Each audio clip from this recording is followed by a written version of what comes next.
I'm Scott Mast with the Combine Service Shop here at the Pilot Grove location. Today we're going to be talking about how to properly check and adjust the tension of your feeder chain on a mid-range combine. First, what we want to do is we're going along through the season is in this slotted area of the side of the feeder house here on both sides of the feeder.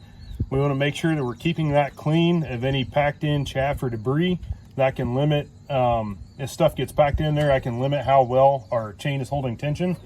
After that is clear, what we want to do is we want to come and check here. This is our object window for where we want to check and maintain our adjustment. What we're looking for proper tension would be for this large washer here to be within this window, preferably to the rear of the window, comparable to how this machine is right now. And we want that on both sides of the machine.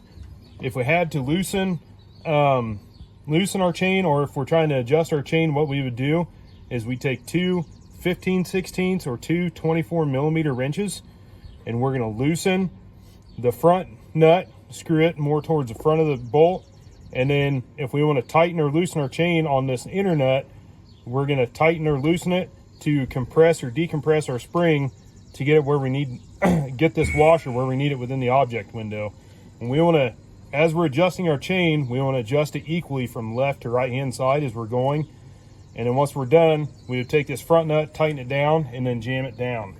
Another thing to remember, some of our customers between crops like corn to soybeans, they'll change the height of their feeder drum, which is done right here on both sides.